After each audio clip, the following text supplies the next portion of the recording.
ముందుగా డాడీ గురించి మాట్లాడదాం. వీరయ్య గారి గురించి చెప్పండి. మా గాడ్ ఫాదర్, ఆ, నా ఇన్స్పిరేషన్. ఆ, నేను బతకడానికి కారణం మా నాన్ననే. ఎందుకంటే ఇలా నేను పుట్టి వెంటనే చచ్చిపోదాం అనుకున్నాను.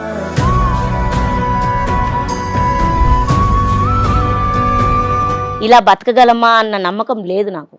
మా డాడీ ఇలా ఉన్నారు, సర్వే చేస్తున్నారు. మా డాడీని చూసి బాగా నేర్చుకున్నాను నేను. పొట్టి అనే వర్డ్ అంటే నాకు నచ్చదు, ఇష్టం ఉండదు. చిన్నపిల్లలు వచ్చి కొట్టేసి వెళ్ళిపోయేవాళ్ళు స్కూల్లో నేను చదివేటప్పుడు. ఏడ్చేదాన్ని, స్కూల్కి వెళ్ళేదాన్ని కాదు. నన్ను కొడుతున్నారు అంటే మా మమ్మీ వచ్చి స్కూల్లో దింపేసి వెళ్ళేది. మా డాడీ కూడా చాలా చెప్పేవారు అనమాట. ఏం కాదు నాన్న, అది మనకి పేరు. మనం చూసి హేళన చేసి వాళ్ళు నవ్వుతున్నారు, మనం వాళ్ళని నవ్వుపిస్తున్నాము అంటే మనదే గొప్పతనం అంటారు మా డాడీ. ఇదే అంటారు మా నాన్న, మనం వాళ్ళకి నవ్వునిస్తున్నాము, మనం బాధపడకూడదు, మనమే గొప్ప వాళ్ళం అంటాడు. అంతే కదా. అది కొంచెంగా తర్వాత నాకు అర్థమైంది. అందుకే నేను ఇంట్రోలో చెప్పానంటే మీకు ఒక ఐడెంటిటీ మన ఇండస్ట్రీలో అలా ఉంది కాబట్టి మెన్షన్ చేశాను. బట్ ఇప్పుడు మీతో మాట్లాడినప్పుడు వీరయ్య గారనే చెప్పాను. నాకు ఆ పొట్టి వర్డ్ అనేది నచ్చదు అసలు, నాకు అస్సలు నచ్చదు. కానీ ఇప్పుడు కొంచెం తీసుకుంటే పర్లేదు. అసలు మన ఇండియన్స్ అందరూ పొట్టిగానే ఉండేవాళ్ళట తెలుసా. మన ఇండియన్ హైట్ అన్ని 5 అడుగులకి కిందే ఉండేవాళ్ళు. ఓకే. సో ఇప్పుడు రాను అలా అయ్యి హైట్లు పెరిగిపోయారు. మనం ఓకే. సో ఫ్యామిలీ గురించి చెప్పండి.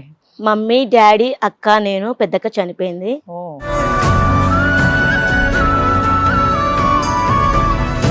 అయితే ఇప్పుడు మమ్మీ చనిపోయారు, డాడీ చనిపోయారు, అక్క వాళ్ళ ఇంట్లో ఉంది, నేను మా ఆయన ఇద్దరం మా ఫ్యామిలీలో.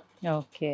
పిల్లలు లేరు, కానీ దేవుడిచ్చిన పిల్లలు చాలా మంది ఉన్నారు. ఎస్, అది గ్రేట్నెస్. సో మీలో ఉండే ఒక పాజిటివ్ ఇది ఉంది కదా, అది నాకు బాగా నచ్చుతుంది. స్టార్టింగ్ వచ్చే వాళ్ళందరూ అలాగే అంటారు. ఫస్ట్ మేడం అంటారు, తర్వాత అక్క, నెక్స్ట్ స్టేజ్ అమ్మ, మదర్ తెరిసా. నేనైతే అబ్బా సూపర్, చాలా మంది పిల్లలు ఉన్నారు నాకు. Wow, so you are blessed.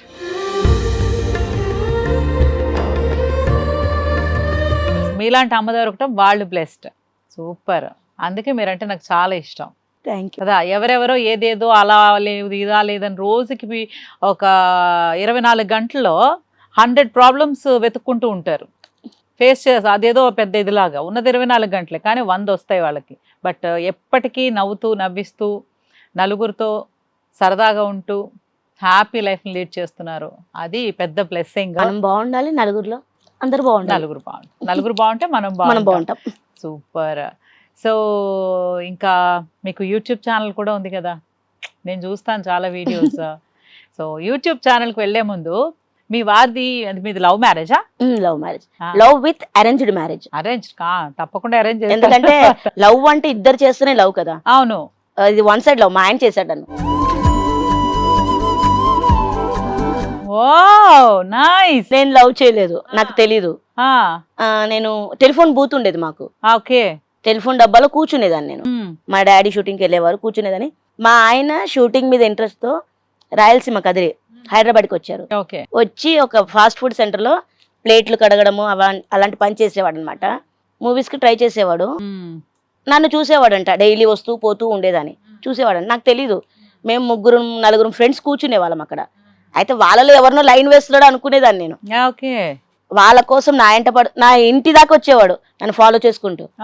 వామ్మో వీళ్ళలో ఎవరినో చేస్తున్నాడు, నాకు ఎంట పడుతున్నాడు అనేసి నేను వీళ్ళకి చెప్పేదాన్ని. ఎవరో కనుక్కోండి ఫస్ట్, తర్వాత వెళ్ళడు అంటే లేదు నువ్వే అడుగు నువ్వే అంటే నేను ఫస్ట్ అడిగేశా ఎవరు అని. ఎవరు కాదు నువ్వే అన్నాడు.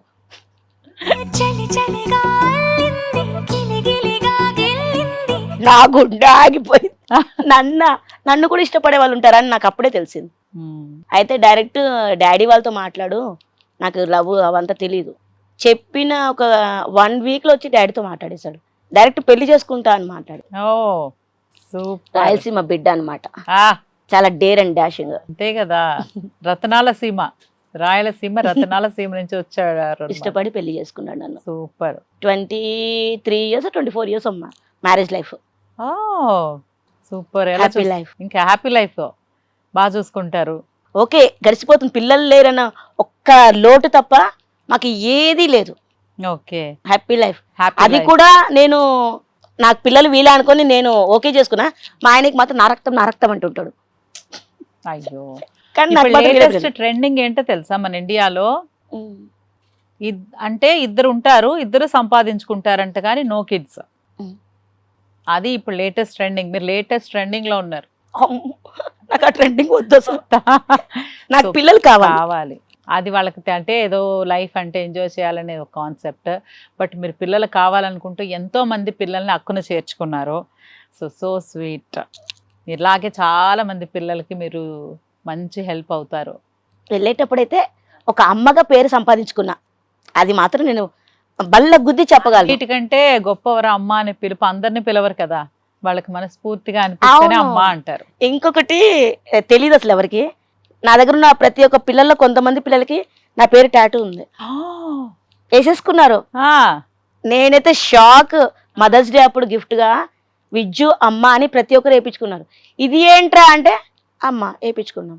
ఆహా, ఎంత ఇష్టపడతారు పిల్లలు, వాళ్ళ పేరెంట్స్ ని కూడా అంత ఇష్టపడతారు. పిల్లలు ఉన్న వాళ్ళు వేసుకోరు, వాళ్ళు మొత్తుకుంటున్నారు ఏం పెట్టింది ఆమె, అసలు మాకు కాల్ చేయట్లేదు, మా దగ్గరికి రావట్లేదు, అంత ఇష్టపడతారు పిల్లలు నన్ను. సూపర్. నేనైతే చాలా అదృష్టవంతురాలు. మీరు దేవత. అయ్యో కాదు, కానీ మా డాడీ వెళ్ళిపోయాడు, కానీ వీళ్ళందరినీ నాతో ఉంచి చూసుకోమని చెప్పి వెళ్ళిపోయినట్టు అనిపించింది నాకు. సూపర్. సరే, యూట్యూబ్ ఎలా ఉంది? యూట్యూబ్ ఒక 7-8 months అయింది మానేశాను, వీడియోస్ చేయట్లేదు. ఏ? నాకు నేనే ఒక డిప్రెషన్లో వెళ్ళిపోతున్నా. నేను యూట్యూబ్ చేయాలంటే హ్యాపీగా ఉండాలి, నా మైండ్ ఫ్రెష్గా ఉండాలి, ఇంట్లో వంటలు చేసుకుంటూ మా ఆయనతో గొడవ పెట్టుకుంటూ ఇలాంటివి పెడుతూ ఉండేదాన్ని. కొంచెము షూటింగ్స్ అవి ఇవి ఉండట్లేదు, పని లేదు. నాకు ఏదైనా సరే పని చేసుకుంటూ బ్రతకాలి, ఎప్పుడో ఒకరు చేయి ఇలా ఉండకూడదు, నాకు కాళ్ళ మీద మనం నిలబడాలి, అలాగే ఉండాలి. నాకు వర్క్ ఏం దొరకట్లేదు, టెన్షన్ అయిపోతుంది, ఏం చేయాలో అర్థం కావట్లేదు. కరోనా టైంలో యూట్యూబ్ స్టార్ట్ చేశాను నేను, ఎలానా బతకాలి. స్టార్టింగ్లో పాల ప్యాకెట్ కోసం జాకెట్లు హెమ్మింగ్ చేసేదాన్ని, ఇంట్లో పాల ప్యాకెట్ కోసం. అలాగే ఏదో ఒక పని చేసుకుంటూ వెళ్ళేదాన్ని. ఇప్పుడు షూటింగ్స్ నందిని చేశాను 2 years, బాగా వెళ్ళిపోయింది. తర్వాత 390 సీరియల్ చేశా. మూవీస్ అయితే ఏం ఆఫర్ లేదు, సీరియల్స్ ఇది అయిపోయింది. నాకు వర్క్ అయిపోయిందంటే పిచ్చిదాన్ని అయిపోతా. నాకు ఏమి చెయ్యాలో అర్థం కాక కొంచెం డిప్రెషన్లో వెళ్ళిపోయి ఈ పిల్లలు కొంచెం బయటికి తీసుకుంటూ ఉంటారు నన్ను. అలాగే యూట్యూబ్ కొంచెం స్టాప్ చేశాను. అసలు స్టాప్ చేయొద్దు. మీకు అంటే మీరు సినిమాలోనే పుట్టారు కదా, మీరు పుట్టక ముందు నుంచి నాన్నగారు ఇక్కడే ఉన్నారు. సో మీరు సినిమా గాలి పీల్చుతూనే పెరిగారు. మన సినిమాలో అప్ అండ్ డౌన్స్ అనేది చాలా కామన్, చాలా. ఎప్పుడు పని వస్తే అప్పుడే పని కదా. సో అలాగా ఇప్పుడు నన్ను అడిగితే ఇప్పుడు మనం చాలా హ్యాపీ. ఎందుకంటే ఒకప్పుడు టీవీ సీరియల్స్ లేవు, అవును, యూట్యూబ్ లేదు, ఇన్స్టాగ్రామ్ లేదు, ఫేస్బుక్ లేదు, ఏ వర్క్ లేదు. ఇప్పుడు మనకి ఏదో ఒక చిన్న ప్రమోషన్ చేసుకోవచ్చు, యూట్యూబ్ చేసుకోవచ్చు, ఏదో ఒకటి చేసుకోవడానికి మనకి సెకండ్ ఆప్షన్ ఉంది.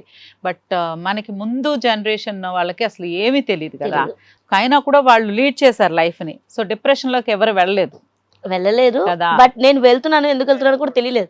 మా డాడీ ఉన్నప్పుడు అసలు మా డాడీ నన్ను అంటాడు, నువ్వు చాలా ధైర్యవంతురాలు, నన్ను చూసి నేర్చుకుంటున్నా అంటాడు మా నాన్న. అంత ధైర్యంగా ఉండేదాన్ని. డాడీ చనిపోయినాక ఒక 6 months బ్యాక్ నుంచే చాలా మందికి ఇప్పుడు చెప్పాలి ఇంటర్వ్యూస్ కూడా ఇవ్వట్లేదు నేను, ఎందుకంటే ఇది నా నోటి నుంచి రాకూడదు. నన్ను చాలా ఇన్స్పిరేషన్ గా తీసుకుంటారు, చాలా మంది ఉన్నారు కూడా నేనంటే ఇష్టపడే వాళ్ళు, నన్ను ఇన్స్పిరేషన్ గా తీసుకొని వాళ్ళు బతుకుతున్నారు. అవును, కానీ నేను ఇలాంటి మాటలు మాట్లాడితే వాళ్ళకి నచ్చదని తెలిసాక మీరు ఇంటర్వ్యూస్ మానేయకూడదు. ఇంటర్వ్యూస్ ఇచ్చి ఇలాంటి పరిస్థితులైనా నేను ధైర్యంగా ఉన్నానని మీరు చెప్పాలి. అది చెప్పాలి అంటే ఇక్కడి నుంచి రావాలి కదా, వస్తది. నాకు అక్కడి నుంచి వస్తేనే మాట్లాడతా. ఇదొకటి, ఇది పిచ్చిది, ఏది మనసులో అనిపిస్తే అది చెప్పేస్తా. అలా అనిపించిన రోజే ఇంటర్వ్యూ ఇద్దాం అనుకున్నాను. ఈ రోజు మీ పేరు చెప్పిన వెంటనే వచ్చేసాను. నాకు అసలు ఆగలే, ఎందుకంటే ఎవరికి ఇవ్వట్లేదు నేను. వద్దు అని పక్కన పెట్టేస్తున్నా. కానీ మీరంటే చాలా ఇష్టం నాకు అందుకే మీరు మాట్లాడుతుంటే అలాగే వింటున్నాను, కానీ ఏం రిప్లై ఇవ్వలేకపోతున్నా. నేను అనుకున్నా తర్వాత మాట్లాడతానా లేదా అని కొంతసేపు ఇట్లా అనుకున్నా లోపల. మీరు బాగా మాట్లాడతారు. సో మీ